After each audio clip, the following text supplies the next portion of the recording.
Hola, hola, mi nombre es Raiza Barros y te doy la bienvenida a nuestro canal Todo Inmuebles. Aquí vas a encontrar información relacionada sobre todos los temas del sector bienes raíces. El día de hoy te vengo a hablar de cuáles son los requisitos o los documentos que necesitas si vas a arrendar un inmueble en Colombia. Así que si es tu primera vez por aquí, suscríbete y activa la campanita para que sepas cuando tengamos nuevos videos en el canal. Lo primero que debemos saber son que hay dos tipos de negociaciones. Una negociación formal, es decir, con una empresa, con una inmobiliaria, cuando vamos a arrendar un inmueble.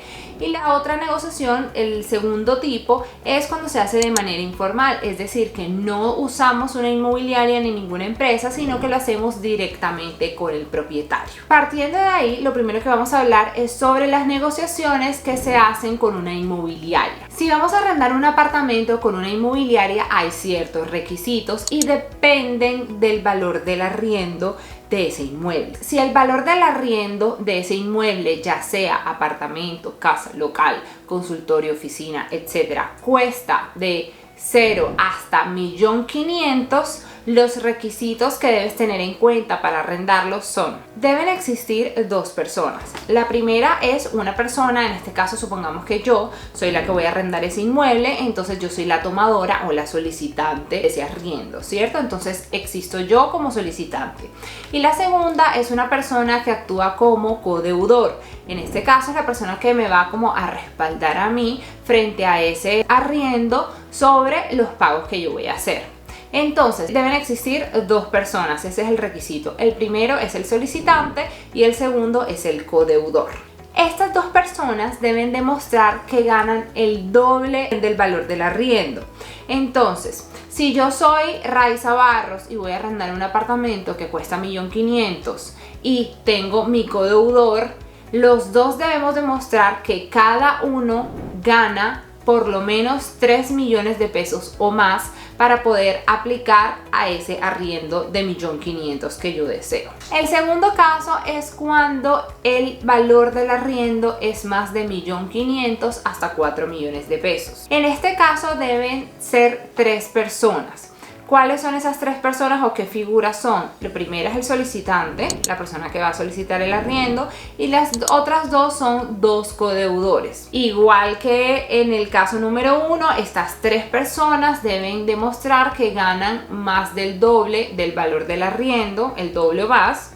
Y también una de ellas, en este caso el codeudor, o sea, uno de los codeudores debe tener un bien inmueble a su nombre. Con bien inmueble me refiero a apartamento, casa, local, consultorio, lote, oficina, etcétera, que no tenga afectación familiar, es decir, que sirva como garantía en el caso de que el solicitante no cumpla con sus obligaciones en el arriendo, pues el codeudor entra a regir de manera legal y el seguro lo que hace es como tener como garantía ese bien inmueble de este codeudor.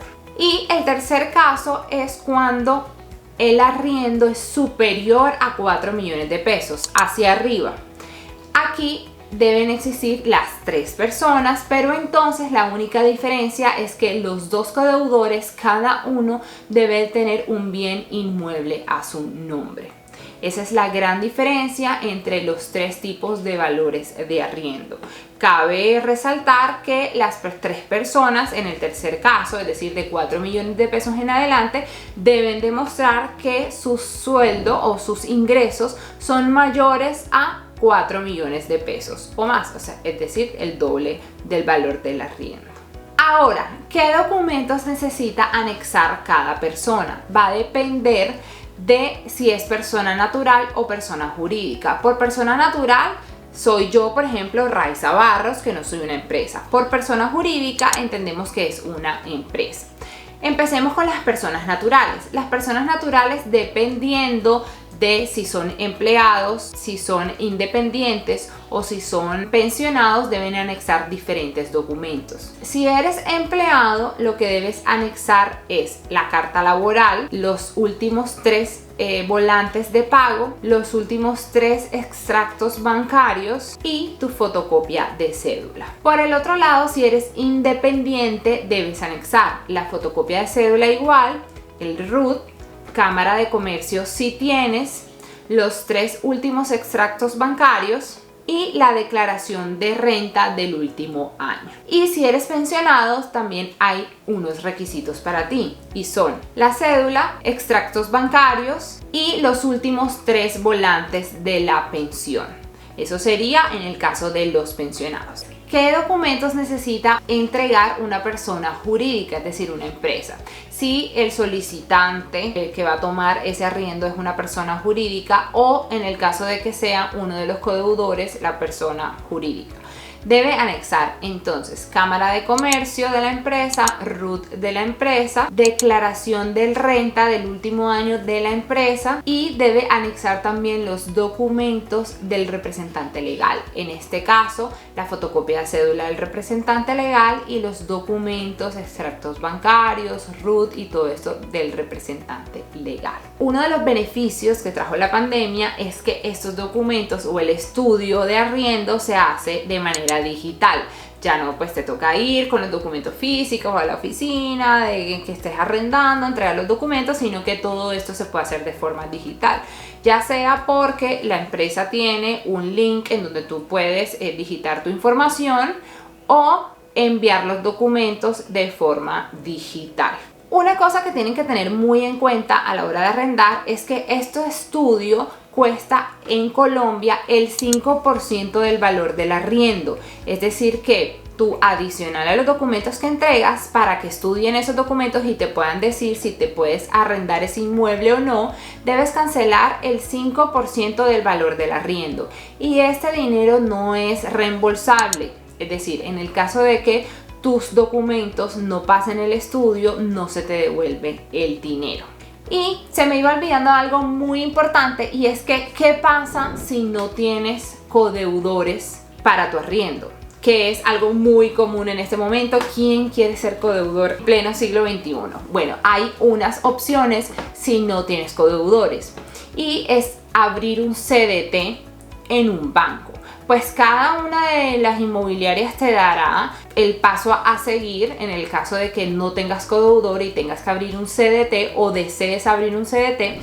Un CDT es un depósito de dinero en un banco y que va a estar guardado ahí por el tiempo en el que estés en ese contrato o en ese arriendo. El monto que debes de tener en el CDT lo dice cada aseguradora de acuerdo al valor del arriendo y el número de años o el tiempo en el que vayas a estar en ese arriendo. ¿Para qué sirve ese CDT? Ese CDT sirve como garantía de que si nosotros no cumplimos la obligación como inquilinos, el CDT actúa como una garantía sobre esa deuda que yo dejo. Y esta fue la primera opción en temas de negociación, que es con una empresa, con una inmobiliaria.